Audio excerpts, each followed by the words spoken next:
Okay, all right. So let's begin this session. So welcome all of you who have joined on a Sunday afternoon or another time if you're joining in from somewhere else. I am looking forward to sharing some of my learnings about self-awareness and well-being with you today. Before we begin, I have a couple of logistical things to share with you. So like I already mentioned, Ming, who's my classmate from MAPP, is helping me moderate the Q&A and the chat section.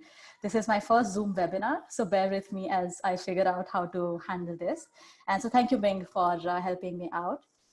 I also want to mention that during the course of this presentation, there will be times when I ask you a question and I will request you to respond to me. And you can do that in the chat box, in the chat option that you have available to you.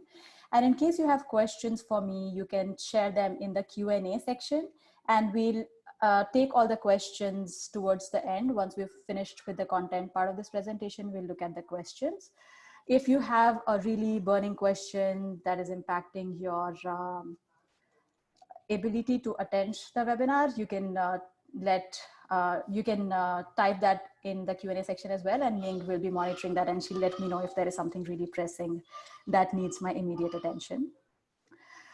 All right, so with that, let's start off. So as you know, the topic of self-awareness has been around for thousands of years. It's not something new.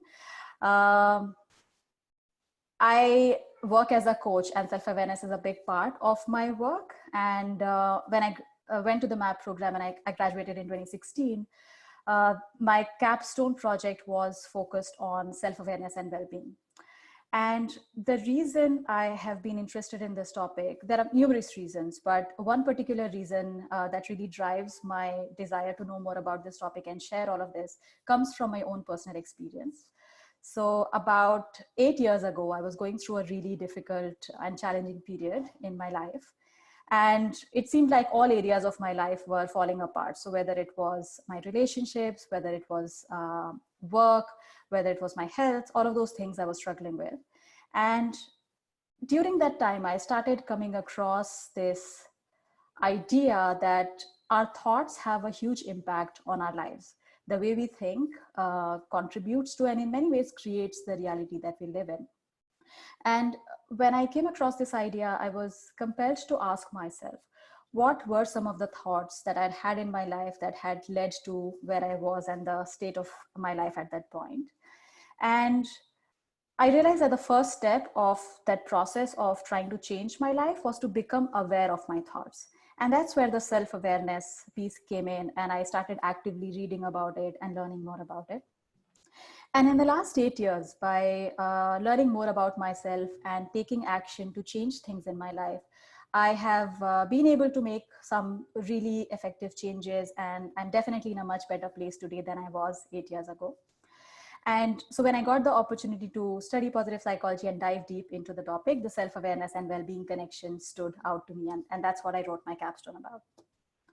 So here are my intentions for you today. We'll talk about self-awareness, and I look at it as a journey that is probably lifelong for most of us. I'll share with you 2 myths that I have found that we must leave behind about self-awareness. 3 strategies that research has shown to be effective in becoming more self-aware, and some companions that are really helpful to take along with you as you go on this journey. Then towards the end of the presentation, I have some questions for you to reflect upon and start integrating this learning in your own life. And then once we're done with all of this, we'll leave the floor open for you to ask any questions that you have for me. So this is the plan for today, and let's get started. Before I talk about what I have learned about self-awareness, I'm curious to hear what comes to your mind when you hear this term. You can chat, you can put your responses in the chat box.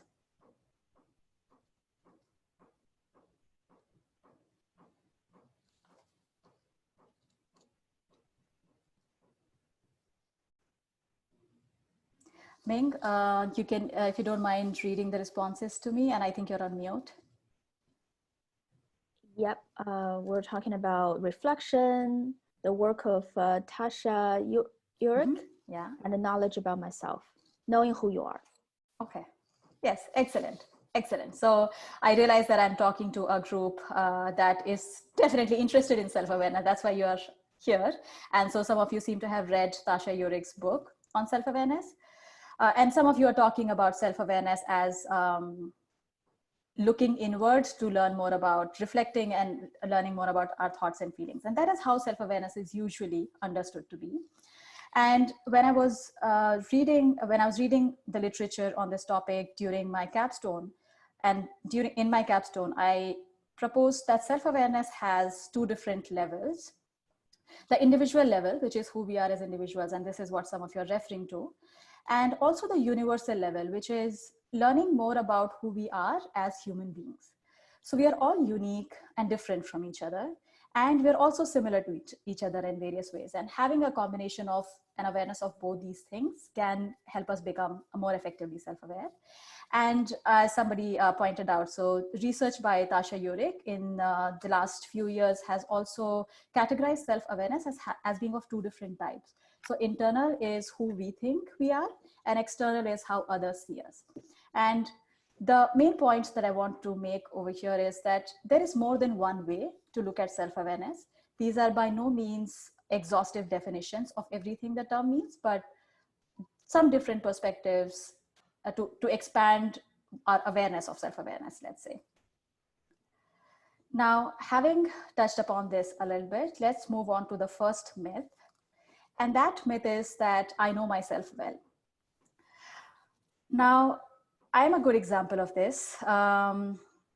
Most like many people, there was a time in my life when I believed myself to be really self-aware. I remember when I was in my early 20s, I had applied to this internship, and I was sitting in the interview, and the interviewer asked me, so Yashi, what is something that is unique about you? And I looked at him and said, what's unique about me, sir, is that I know myself really well. And he looked at me and he smiled and he said, Yashi, that's a very tall claim.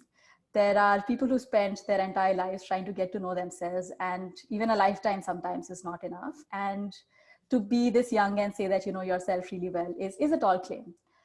And I really wanted this interview and this internship. So I didn't say anything to him, but in my mind, I was thinking, well, I'm different. I'm special. I'm just one of those people who knows myself really well. And it took me several years before I realized what an arrogant fool I had been in that interview. I didn't get the internship. But I've learned that I wasn't alone in thinking of myself as being really self-aware. But the research actually indicates that most people are not as self-aware as they think that they are. Tasha Urick, in her book, she writes about a survey that she conducted, and about 95% of people responded saying that they thought of themselves as being either somewhat or extremely self-aware. But in her research, she found that that wasn't really the case. We often don't see ourselves very clearly. So that's the first myth. And I want to pause here and throw some questions out at you. And you can type your responses in the chat box so that we can have a discussion around this. So the first question is, can you think of people in your life whose view of themselves is different from your view of them? You could reply a yes or a no.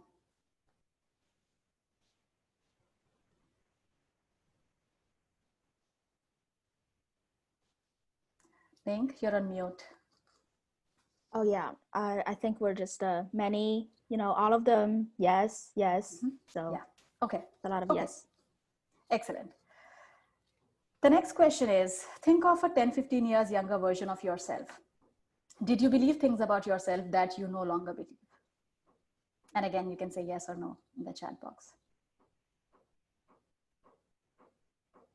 Well, I will say yes to myself, and I will say, you know, definitely, of course, yes in the chat box.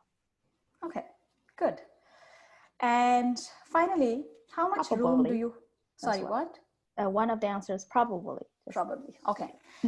And how much room do you have in your life to discover new things about yourself in the next 10, 15 years? You can answer this question on a scale of 1 to 10, 10 being a lot of room, 1 being not much room at all. Answers are a good deal, a lot, very open, 10. Yeah, yeah. Okay, so for most of us, through this exercise, hopefully if you didn't already believe that, you've come to realize that there is a lot more that we can learn about ourselves in the coming times. And so nobody or most people that I know can't truthfully claim to be extremely self-aware. There is room for improvement for all of us. And so that was the first myth that we talked about. The next myth is that introspection is the most effective path to self-awareness. And to be honest with you, for me, this has been one of the most difficult findings of the research to accept, because I am a lifelong introspector. I love reflecting and analyzing my thoughts and feelings, and that is a big part of me. And so to realize that introspection isn't really all that effective has been a difficult thing to accept. And the research actually, it's not that introspection is useless. It has its uses, but it also has its limits. And the more I've thought about this, the more I've realized that one of the biggest reasons introspection is not very effective, and this is what the research also shows, is that we simply don't have access to a significant part of our mind. The way our minds are structured, we can only, looking inward, we can only access the contents of our conscious mind, which is rather limited in what it contains. And a lot of our mental processing happens at an autopilot level, and we don't have access to that. I see Chris is raising his hand. Chris, if you have a question, you can put it in the Q&A section, and Ming will have a look at that. Most questions we will take towards the end of the presentation.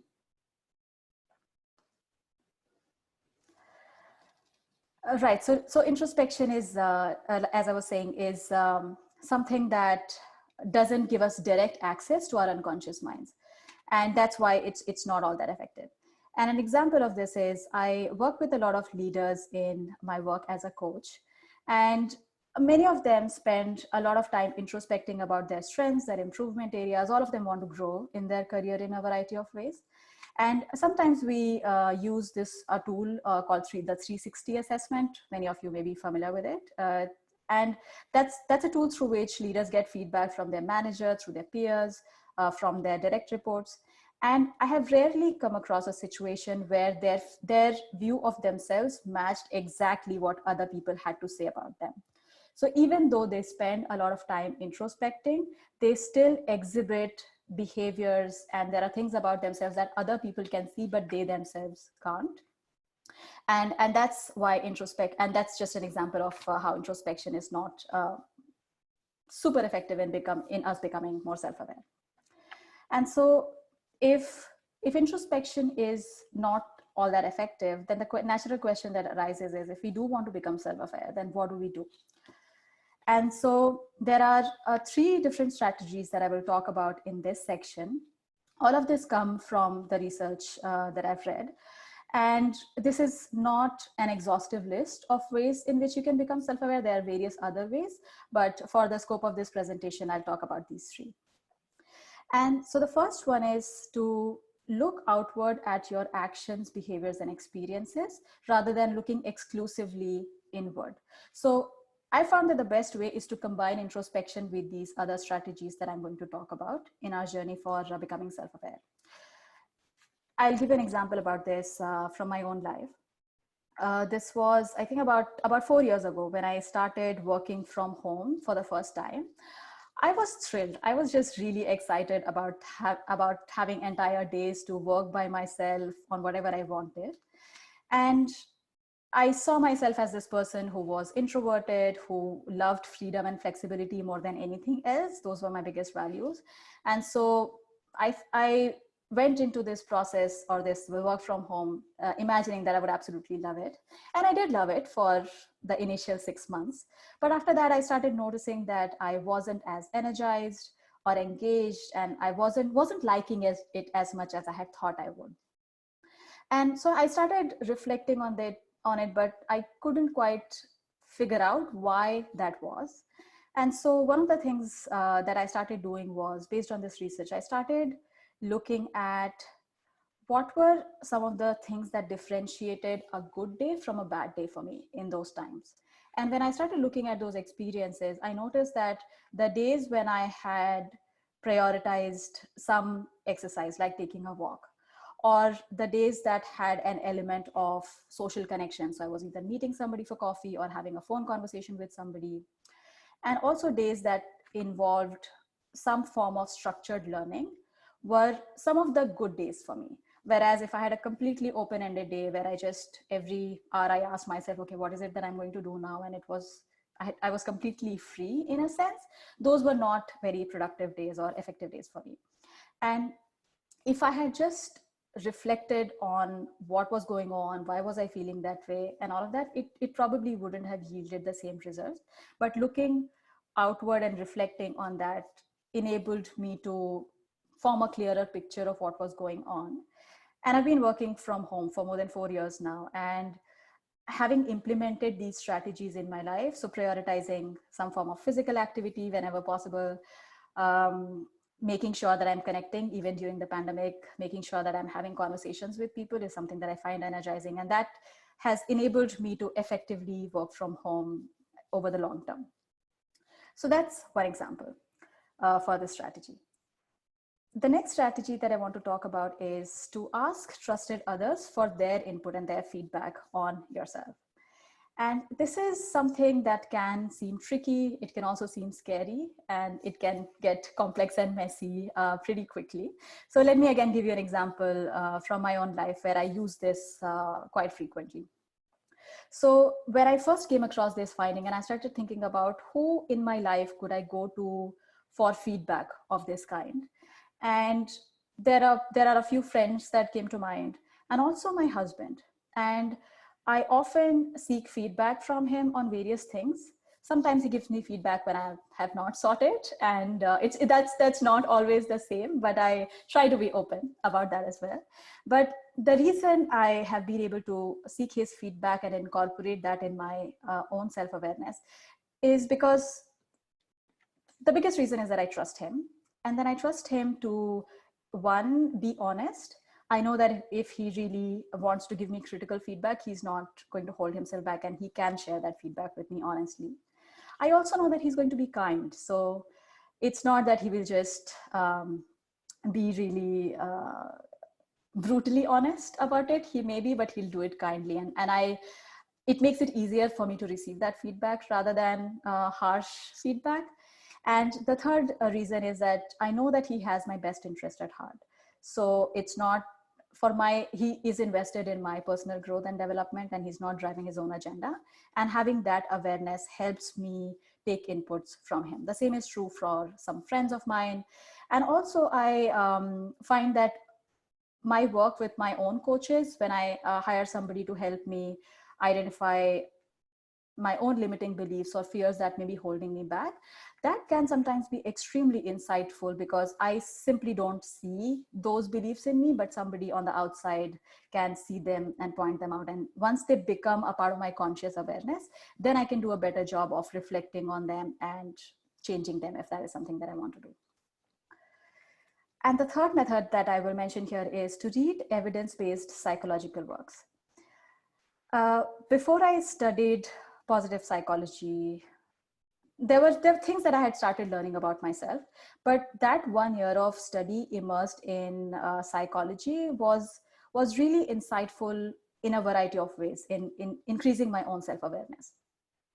One example that comes to mind is that before I came across the work of Carol Dweck on fixed and growth mindset, I used to think of myself as somebody who wasn't creative.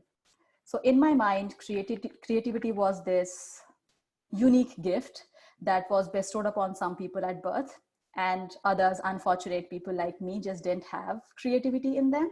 And that's the belief that I subscribed to and lived with for most of my life. But when I learned about the fixed and the growth mindsets, I started questioning those beliefs, and I started looking at creativity as something that I could potentially grow and develop. I also started looking at creativity in different ways. So it wasn't just about drawing and art, which was what my definition of creativity was limited to at that time. But creativity is a bigger construct than that. And there are various ways in which people can be creative. So reading about this and then reflecting on that has again helped me become more aware of some of the beliefs that I hold, and then at least make efforts towards changing them. I'm definitely not perfect at this, and it's a constant work in progress, but I've made progress over the last few years. And so one of the main things from all of this is about taking action. So again, this is something that you may know from your own personal experience. It is one thing to know something and completely another to apply it in your life and do something about it. And I want to highlight the importance of using what you're learning from this presentation and start thinking about how might you apply it in your life. We'll have a guided reflection towards the end of it later, but this is something that I wanted to point out over here. So we've talked about 2 myths, and we've talked about 3 different strategies that can help you become more self-aware. The next thing that I want to highlight is that on this journey to becoming more self-aware, there are certain companions that will be helpful, that can make this journey easy for you. One of them is openness. And if you're not open to the idea of learning more about yourself, the journey just gets over before it starts. The second one is courage. And as you may already be realizing, that asking somebody else for feedback about yourself or challenging some of your long held beliefs and assumptions can be a scary thing to do. And so it requires courage to be able to become self-aware. And so that's something that you will need. You will also need humility. Just accepting the fact that you're not as self-aware as you once thought you might be can be a big step in the direction of enhancing your self-awareness. You will need persistence. This is greater self-awareness is not something that comes overnight, and you have to, if you really want this as a part of your life, you need to keep working at it. And I think last and probably the most important, in my opinion, is to have self-compassion. Because if you're committed to self-awareness, sooner or later, you will stumble upon something that you don't like about yourself. It may be a belief that you had, which when you confirm that with other people, it doesn't seem to hold true.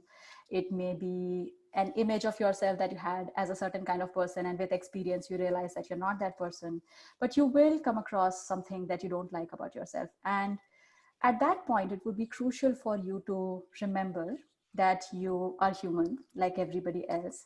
You have limitations, and it's okay to have those limitations. Sure, it also makes sense to work on your limitations and change them if that is something that you desire. But doing that with compassion rather than criticism is something that will be much more effective rather than beating yourself up over it or stopping your journey of self-awareness.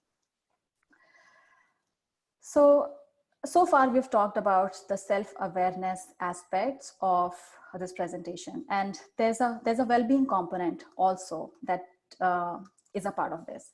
And so before we dive into the well-being aspect of it, I want to share that, especially in the current context, in my conversations with my coaching clients, with my friends, family members, I've come to realize that well-being right now means, or thriving right now means, extremely different things for different people.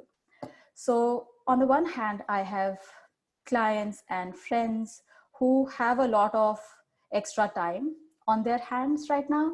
They don't have to commute to work.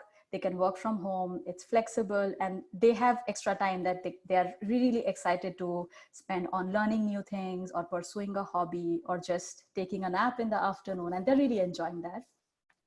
And then I have, on the other hand, this other set of clients as well as friends who have young kids at home, who are working full time, whose spouses are working full time, and there is no semblance of any extra time. There seems to be just so much more work rather than any extra time. And for them, thriving looks like making sure that you remember to drink enough water in a particular day.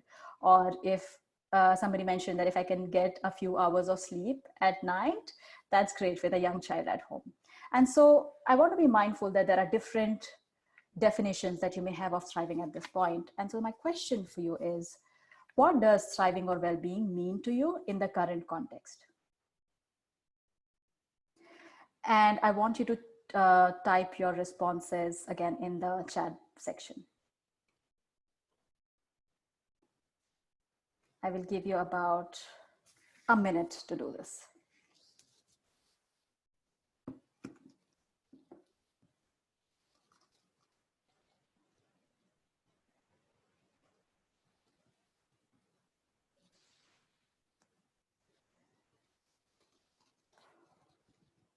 Ming, if there are responses coming in, do you want to read them? Yes, we have some great answers. Personal success, balancing family time and productivity, being able to learn things at my own pace when and where I want to for free. Oh, which yeah, that's perfect. Awesome, isn't it? Getting through the day. Sorry. Yeah, yeah. No, it's human connection.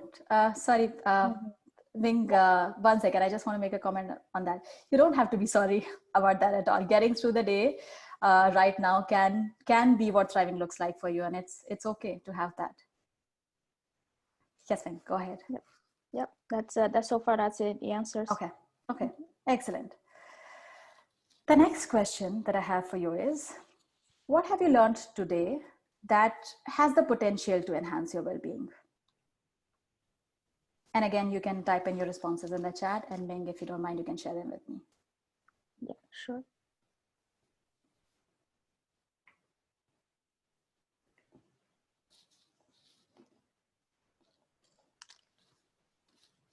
I think it takes a little time to reflect. Yeah.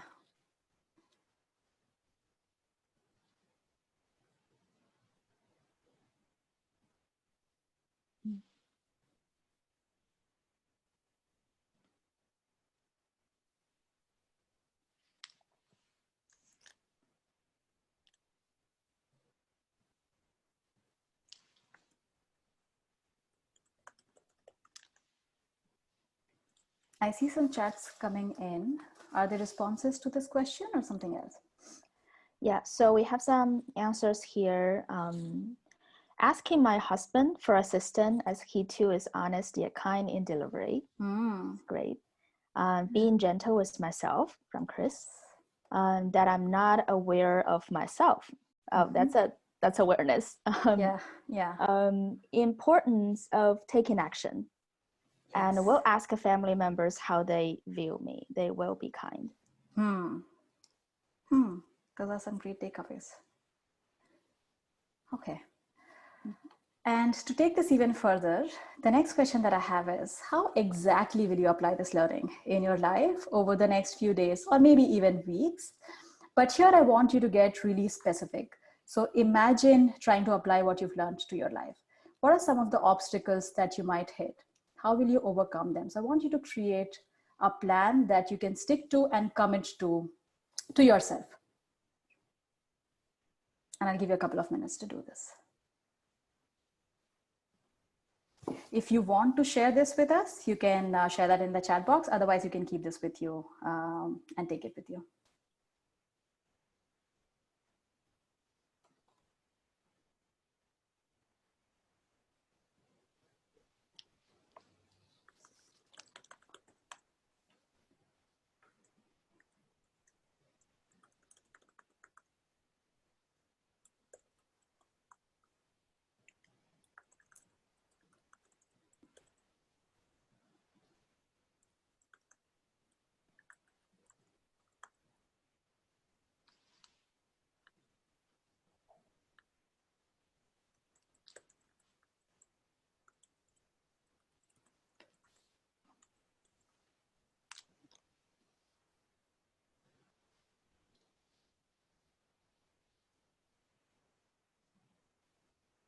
Okay, let's take Yeah. about, are there any comments that you would like to read, Ming? Yeah, we have a comment from Michelle. Well, at the end of the Science of Wellbeing course currently enrolled within, whatever works from that, coupled with all the MAPP webinars, will be to put it into a short daily journal for myself to tag each day. I love that. Nice. Yeah, I think I personally will reach out to a family member for feedback on my patterns of interacting with others. Okay, good. Thanks for sharing, Ming. All right, so that was the content part of the presentation, and I'd be happy to take questions from you now. Yeah, so Yashi, we do have a question. Do you want me to? Yes, please. Get to you. Yeah, so Sid had a question. Is there any research on novel experience, like taking new things, trying new things as a source of self-knowledge? That's a good question, Sydney. I honestly, I don't know if there is research that exists explicitly on this topic, but my sense is that yes, new experience will definitely have an impact on self-knowledge. And I'm thinking back to examples of my own life. Sometimes what happens is that we imagine something to be a certain way, and when we have an actual experience about that, it is completely different, or in some ways similar or different from what we had thought. And then that teaches us more about ourselves, about what we liked in that experience. And so my intuition is that new experiences would be a source of self-knowledge, but I don't know of any explicit research on that.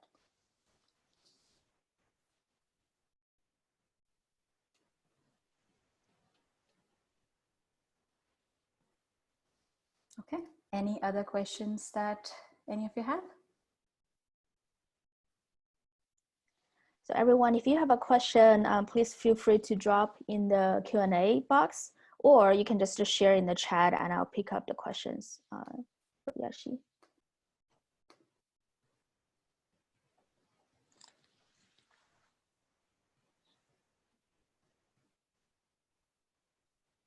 Okay, if there are no questions at this point, oh, I see another question. One more. How do we change unconscious behaviors thoughts? That's an excellent question, Timothy. And the way to change them, and this is something that I didn't talk about in this presentation exactly, but one of the things that Timothy Wilson talks about is to form better narratives or more coherent narratives around some of those experiences. So the first step for, if anything is an unconscious behavior or thought, the first important thing would be to bring it to conscious awareness through one of the methods that we talked about. So it could be by taking feedback from somebody else. It could be by working with somebody else who helps you uncover. So it could be a coach or a therapist who can help you uncover what those unconscious behaviors or thoughts are. And then once you have them in your conscious awareness, then you can think about, okay, how do I change this? And one way to do that is to start forming narratives. And if this is something that you're interested in, I can share more details about how to form more effective narratives. There is a researcher called, I forget his first name, but Penbreaker, and he's done a lot of work on the impact writing can have on changing some of these behaviors and thoughts through the process of writing can help them uncover them and also helps form better stories about these experiences. Does that answer your question, Timothy? Yashi, can I raise a follow-up question? Yes, please. So you mentioned about the writing and like a kind of reflecting. I wonder if there's a kind of any research talked about like a writing versus talking about my, unconscious or thoughts. I don't know of if there's a comparative research between talking versus writing, but I know that there is research that exists on writing and its benefits for this kind of change and also talking about it. So for example, cognitive behavioral therapy has a ton of research and it's one of the most effective ways to uncover and then also change unconscious behaviors and thoughts and patterns that are not serving us well. Thank you. Thanks, Timothy, for the great question.